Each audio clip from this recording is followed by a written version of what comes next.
میٹھے میٹھے اسلامی بھائیوں، منقول ہے کہ روح جب جسم سے جدا ہوتی ہے اور اس پر 7 دن گزرتے ہیں تو اللہ عز و جل کی بارگاہ میں عرض کرتی ہے، اے رب عز و جل، مجھے اجازت عطا فرما کہ میں اپنے جسم کا حال دریافت کروں۔ تو اسے اجازت مل جاتی ہے۔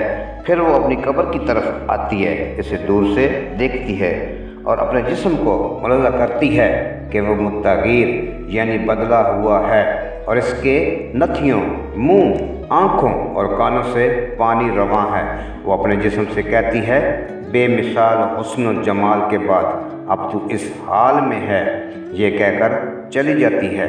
پھر 7 دن کے بعد اجازت لے کر دوبارہ قبر کی پر آتی ہے اور دور سے دیکھتی ہے کہ مردے کے منہ کا پانی خون ملی پیپ، آنکھوں کا پانی خالص پیپ اور ناک کا پانی خون بن چکا ہے۔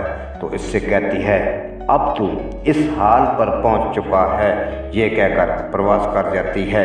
پھر 7 روز کے بعد اجازت لے کر اس طرح دور سے دیکھتی ہے تو حالت یہ ہوتی ہے کہ آنکھوں کی پتلیاں چہرے پر ڈھلک چکی ہیں، پیپ کیڑوں میں تبدیل ہو چکی ہے، کیڑے اس کے منہ سے داخل ہو کر ناک سے نکل رہے ہیں۔ تب وہ جسم سے کہتی ہے، تو ناز و نم میں پلنے والے اب اس حال کو پہنچ گیا ہے۔ اللہ عز و جل کی قسم، تقوی و نیک عمل کے علاوہ کسی چیز نے قبر میں کسی کو فائدہ نہ پہنچایا۔ اللہ تعالیٰ عمل کی توفیق عطا فرمائے۔